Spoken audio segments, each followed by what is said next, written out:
And welcome back, everybody. It is 6:11. It was just a week ago today that Jacob was out in the field. You were talking about the weather, the snow that was happening in the northern portion of the state in particular. But you also goofed around a little bit, and he made snow cream. And this morning you're here cooking up a storm. That's right. You guys let me into the warm studio this time. Last week I think it was like 10 degrees out there. We were making snow cream. We had Amanda with us as well. And now we're going to be in the warm studio, have a nice comfort food dish for y'all. And I don't know about you, but it smells really good. We've already got it cooking in this one here, and it'll be ready later on in the show for us. But first, we need to make it. All right. Okay. This is something, if you haven't watched, with Andrea, Mid-Mornings with Andrea, you do Cooking Up a Storm. Occasionally, you'll grace us with your presence. Absolutely, absolutely. And here he is this morning. So what are you doing? We're going to start with a chicken and dumplings recipe in the crock pot. It's a great comfort food. It's delicious, and it's really easy and simple to make. It doesn't take that much work at all. Everything that we need is right in front of us. So what we will do... It's a lot of ingredients. The recipe as well is also on the website. It's already up there, so if you're watching this morning, maybe you can't stay for the rest of the 6 o'clock, have to head to work. The recipe is up there. You just go to wcbi.com, click on Community, and then you can find the recipes all there under Cooking Up a Storm. Just a heads up for everybody, we're going to show you how to make it, and then we're going to come back a little bit later. We've got a secret part of it that you want to reveal. That's right, yeah. We're going to do the chicken part with the chicken, and we'll save the dumplings for later.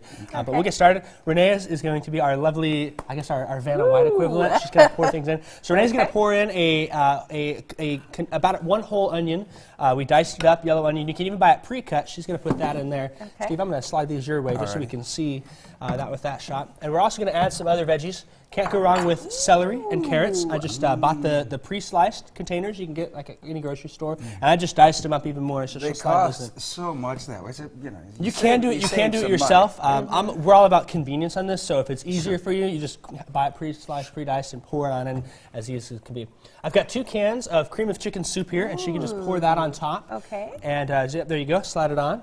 And then we also have 2 cans of chicken broth, which are going to go with it.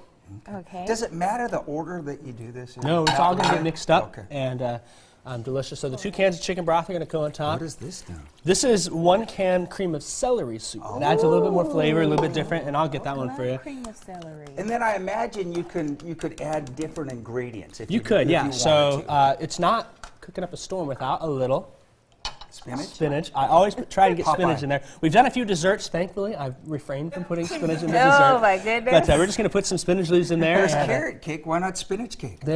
Hey, we're on to something here. We're on to something. So we got that. I added the spinach in there, and it's just a handful. This is a small can of peas, and I left the juice in the peas just to give it a little more flavor, a little more water. So we've got that there. This is all of our vegetables. The last things that we have to do is our spices, and then we'll add in our chicken. So to start, I always like to put just a little bit of garlic salt in there. I think when it comes to salt for me and salt and pepper, I like to keep the salt and pepper out until the end, but a little garlic salt won't hurt. Also got about 3 cloves worth, or you can do a big heaping spoonful of garlic. And chicken and dumplings is not chicken and dumplings without the garlic in it. Oh, yeah. Do a little bit of oregano and a little bit of basil mixed in there as well. Just pour that on top.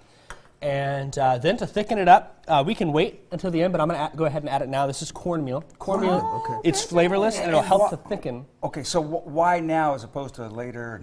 Well, we're on TV now, so we gotta pour it on in there. No, it'll just allow it to thicken up, and you can always add more cornmeal, so it'll just pour it on top there. Okay. And Renee, I'll go ahead and have you slowly mix that. The last thing then is I take about 1.5 pounds of chicken, and if you're like me, if you like your chicken, you can always go a little more. So this is 2 large breasts, and you can buy the bulk pack of it. And we'll just take these in. So they're boneless. Chicken thighs also work really well if you want to deal with the bones, but again, for convenience, we're just going to do the boneless chicken breast.